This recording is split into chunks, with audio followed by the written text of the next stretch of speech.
시청자 여러분 안녕하십니까. 이몽수의 정상회담 2부 시작하겠습니다. 2부에서는 이제 6월 초에 이제 유럽의 선거가 실시된다고 합니다.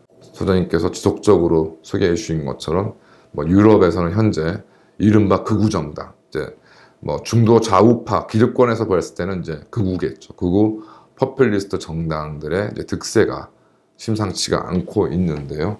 이 부분에 대해서 과연 유럽 기득권들은 어떤 생각을 하고 어떻게 대처하고 있는지, 그 대처가 효과를 볼 것인지에 대해서 말씀드리도록 하겠습니다. 아시는 것처럼 이제 이탈리아는 현재 멜로니 총리가 이끄는 The Brothers of Italy, 그래서 이 당이 이제 집권 여당인데요. 이번 유럽 의회 선거에서도 이제 약진이 상되고 있습니다. 그러던 가운데 비슷한 시기에 이제 피렌체라는 이제 세계적으로 예술의 중심지로서 유명한 피렌체 시장 선거가 있는데, 독특하게도 이제 이탈리아 집권 여당이 더 브라더스 오브 이탈리의 이제 그 공천 후보가 슈미트라는 사람, 그러니까 이름에서 아시겠지만 슈미트라는 사람은 이제 이탈리아 사람이 절대 아닌 거죠. 이제 독일 프라이브부르크에서 출생을 했고 2023년도에 이제 이탈리아에 귀화를 해서 이번에 피렌체 시장 선거에 나온 사람인데, 이 사람이 또 특이하게도 아시는 것처럼 이제 세계적인 르네상스 시대의 걸작들이 모여 이제 우피치 미술관, 우피치 갤러리라고 하죠. 우피치 갤러리에 이제 관장을 전에 맡았던 사람입니다. 현재 33%의 지지를 얻고 있는데요. 대충 아시겠습니다만은 이제 이탈리아 같은 좀 독특한 면도 없진 않습니다만은 피렌체라는 아주 유서 깊은 도시의 시장 후보로 독일인이 2023년도에나 그 이탈리아 국적을 취득한 독일인이 주요 정당의 후보로 나선 것도 좀 희한한 일이고, 또 이 후보가 33%나 되는 지지율을 확보할 수 있는 것도 참 희한한 일이라고 생각합니다. 그러니까 33%라는 지지도가 말해 주듯이 이제 당선 가능성이 천재는 높다고 볼 수는 없습니다. 어쨌든 상대 후보는 이제 이전 시장이 후원하고 있는 후보이고요. 다만 이제 마약, 피렌체도 그 르네상스의 어떤 예술의 보고로 여러 가지로 참 관광이나 이런 것이 굉장히 좀 중요한 그런 도시인데, 이 피렌체도 현재 마약 및 범죄 등으로 치안 불안에 휩싸여 있고, 그래서 이런 것들을 이제 이 슈미트 후보가 이제 치고 나오면서 이제 그래서 상당한 지지를 얻고 있다. 참 이런 면이 어떻게 보면 현재 유럽 정치 지형을 단적으로 보여주는, 외국인인 사람이 집권 여당의 그 후보가 되어서 주요 도시의 시장 후보로 나서서 상당한 지지를 받고 있다는 것이 유럽 정치 지형이 현재 얼마나 혼돈스러운 건지 여실히 드러낸다고 하겠습니다. 독일 같은 경우는 현재 이제 숄츠 총리, 3인당 출신인 숄츠 총리가 이제 집권을 하고 있고, 이제 예전에도 그랬습니다만은 독일은 이제 여러 가지 선거법 자체가, 제도 자체가 어떤 한 당이 과반수를 넘지 못하도록 사실상 만들어져 있기 때문에 현재는 3인당, 녹색당, 자민당의 연합 정권이긴 합니다.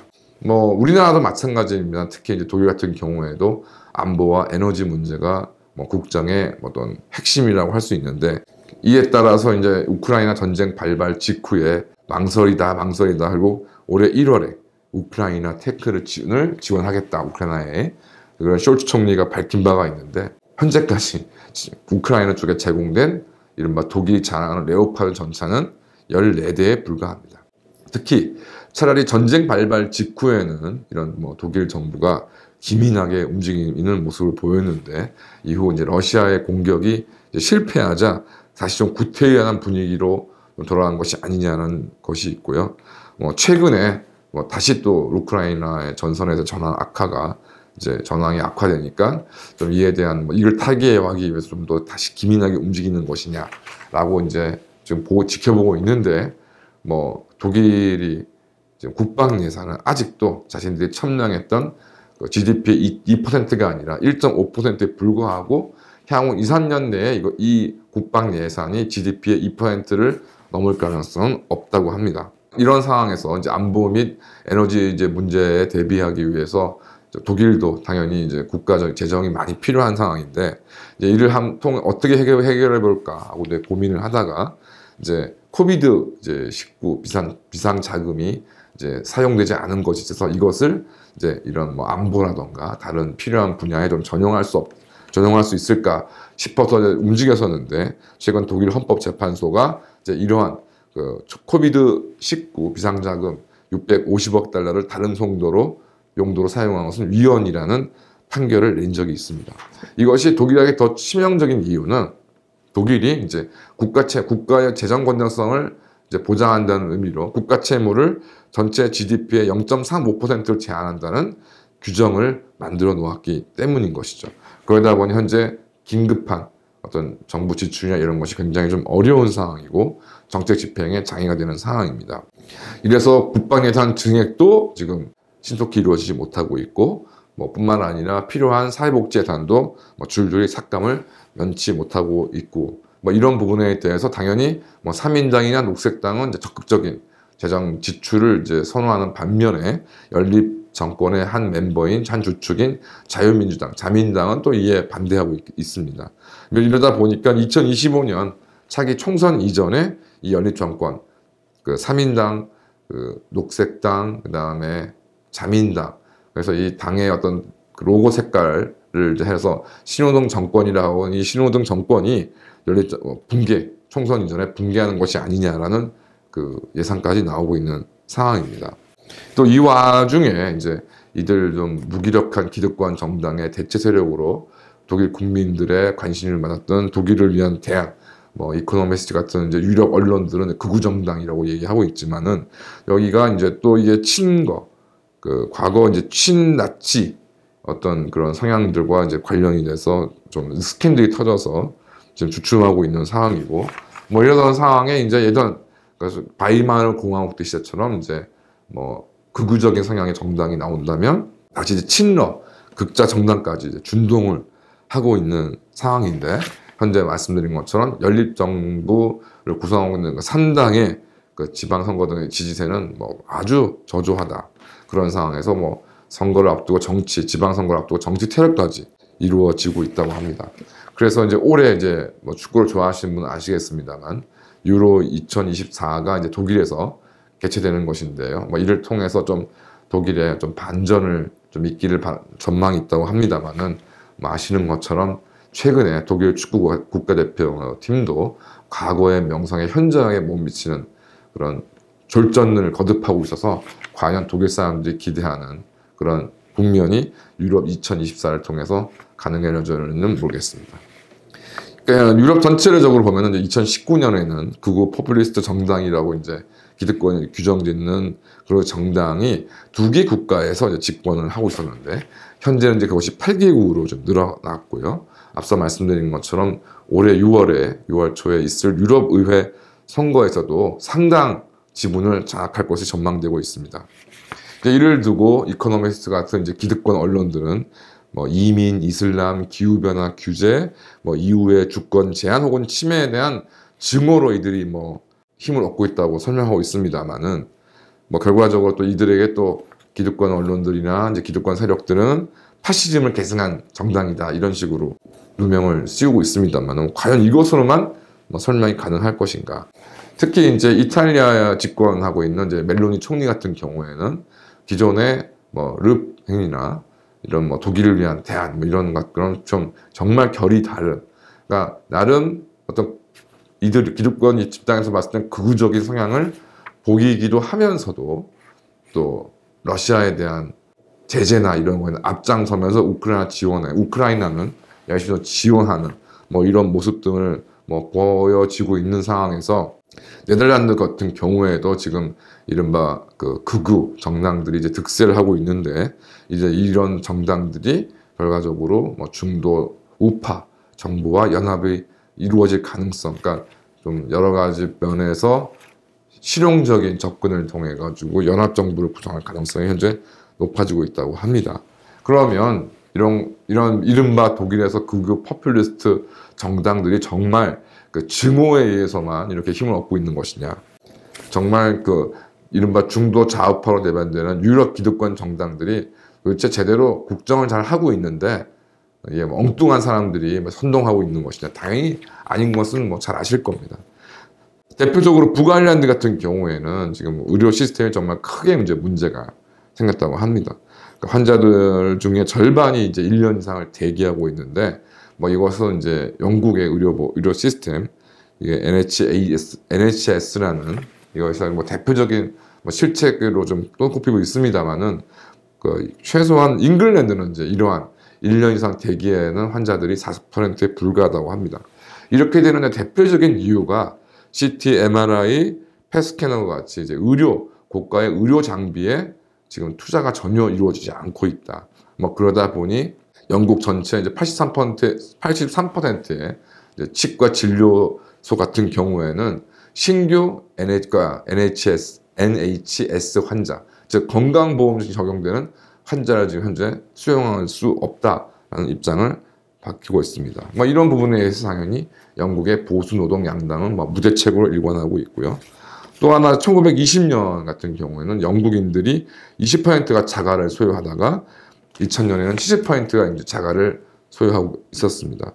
여기에 이제 소셜 하우징, 뭐 우리나라 이제 대표가 얘기하는 뭐 공공주택, 뭐 이런 개념들이겠죠. 그런 것들이 뒷받침이 되면서 이제 민간 임대는 통상적이지 않았던 것이 이제 20세기의 이제 전반적인 현상이었으나, 그 상승하는 주거 비용, 차입 통제 등에만 집착을 하면서 해결을 불가하게 되고, 뭐 스톡홀름 같은 경우 대표적으로 차임을, 그러니까 이제 월세를 통제하는 주택 입주 같은 경우는 20년을 대기해야 된다. 그러니까 국가 공공주택에 이제 입주를 하려고 그러면 이제 뭐 예를 들어 30살에 이제 가정을 꾸려서 신청을 하게 되면 이제 50세나 되어야 이제 그 집을 살 수 있는 그런 상황이고, 그 20년 동안에 온갖 이제 엄청난 월세를 내고 살아야 된다는 것이죠. 이러다 보니 또 관련된 비리도 알게 모르게 많다고 합니다. 그러니까 스웨덴이나 독일 같은 경우는 이제 전대차, 그러니까 전세나 임차를 소유자로부터 한 사람이 다시 이걸 세를 놓는 경우가 있는데, 이런 것들이 우리나라에서는 많이 좀 제한을 하고 있습니다만은 독일과 스웨덴에서는 이제 이게 법으로 금지되어 있다고 합니다.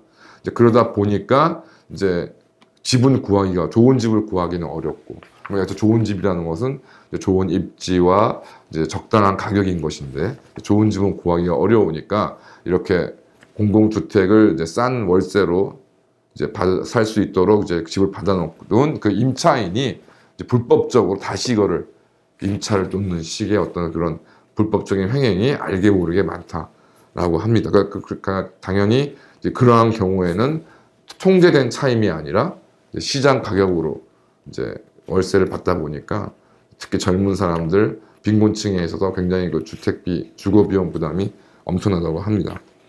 그럼 여기에 관해서 도대체 이유라는 것은 뭐라고 썼느냐? 뭐 이코노미스트를 최근에 제가 계속 좀 보니까 주구장창 LGBT, 성소수자, 뭐 우대 내지는 차별 반대 이런 얘기, 2050년까지 탄소 제로 강제하는 그런 정책들.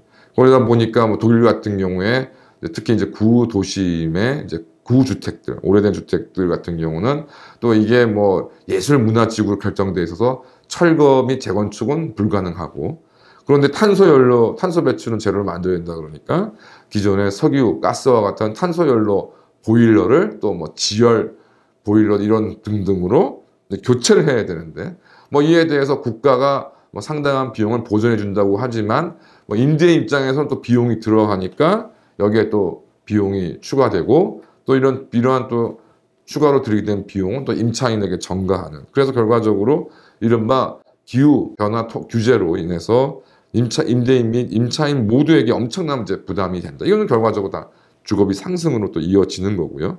또 이러한 상황에서 이민이 갑자기 또 늘어나게 되고, 또 이러한 이민들은 대부분 빈곤층, 그러니까 능력 있고 정말 어떤 자신의 기회를 실현하고 싶은 이제 아주 똑똑한 이제 이민자들은 미국으로 가버리고, 유럽에서 이제 그런 대우도 안 해주고 대신에 사회복지 시스템은 잘 돼 있으니까 이민층에서도 이제 빈곤층, 덜 교육받은 사람들, 미숙련 노동자 같은 사람들이 이제 유럽에 몰리다 보니까 임금도 하락하고, 사람은 늘어나니까 물가는 올라가고, 뭐 이렇게 먹고 살기 어려운 사람들이 많이 모이니까 범죄도 증가하고, 치안 불안을 또 겪어야 하는 이런 현실들이 지금 유럽을 골머리를 앓고 있게 하고 있는데, 뭐 중도 좌우파는 이제 무능력한 모습을 보이고 있다 보니 이제는 뭐 프랑스, 이탈리아, 폴란드, 독일 등 모두 극우 성향의 이제 가지고 있는 정당의 지지도가 1위 내지는 2위, 못해도 3위를 보이는 이제 현상을 좀 보이고 있습니다.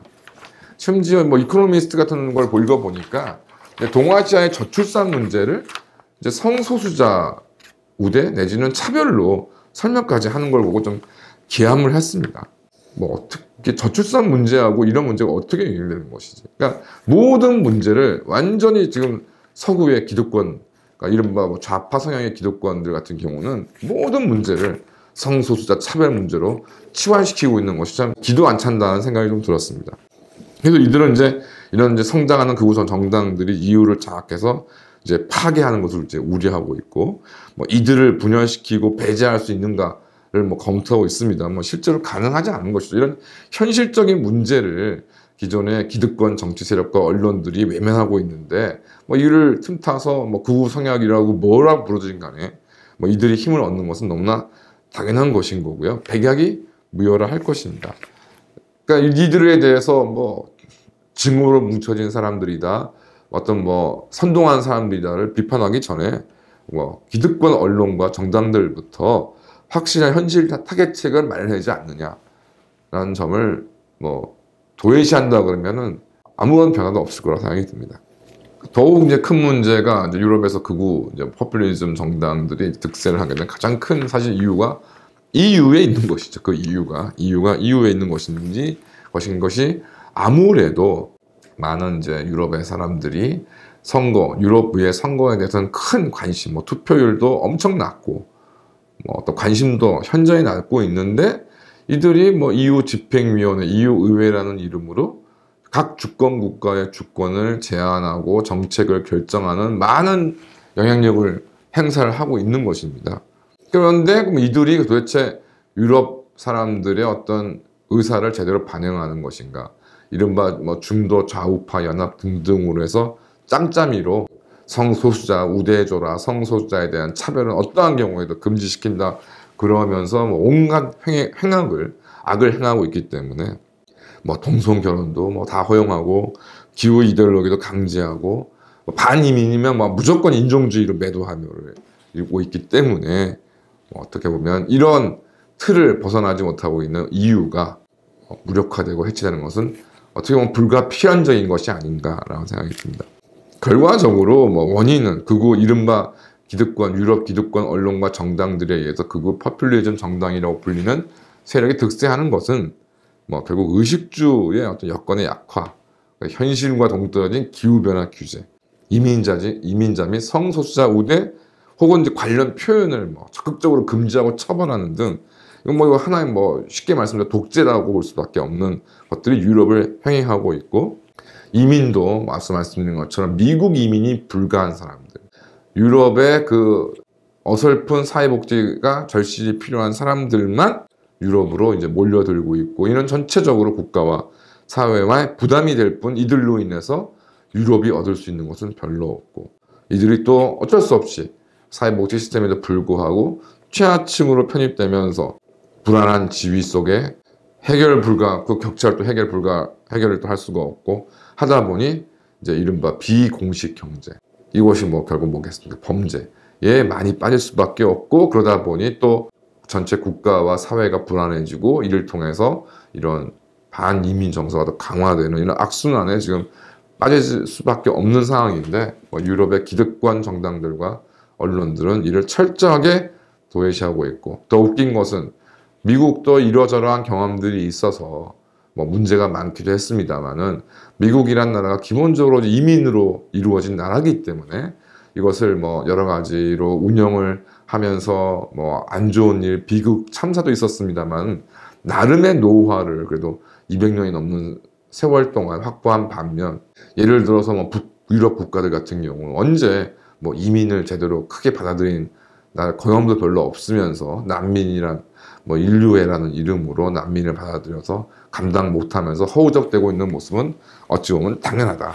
그래서 우리나라 같은 경우에도 뭐 이민 확대, 이민청 이런 이야기들 많이 합니다만은, 이런 현실을 아시는 분들은 제가 알기로, 그러니까 우리나라가 이민을 확대한다 하더라도 실제로 정말 국제적으로 경쟁력 있는 인재들보다는 유럽과 같이 저학력, 저숙련 노동자들만 몰려들 것이 뻔하다. 그럼 그들이 들어와서 과연 이렇게 높은 주거비, 높은 물가를 감당할 수 없기 때문에 들어오는 즉시, 우리나라에 들어오는 즉시 또 최하층으로 각가지 격차, 그것을 국가 권력이 해결할 수 없는 각가지 격차를 느낄 수밖에 없는 것이고, 그런 것들이 이제 세월이 쌓이면 당연히 그 사람이 나빠서가 아니라 그런 식으로 해소될 수 없는 격차를 세대를 넘어서까지 이제 겪게 되면 당연히 자기가 살고 있는 사회나 국가에 대한 반감, 테러, 범죄 이런 것들로 연결되는 것은 너무 당연한 것이죠.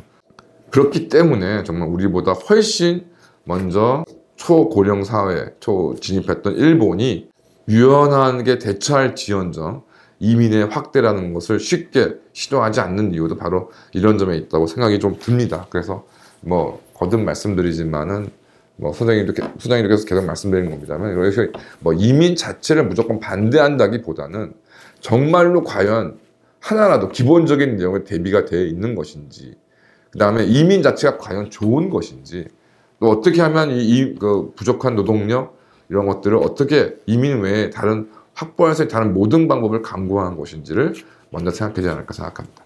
감사합니다.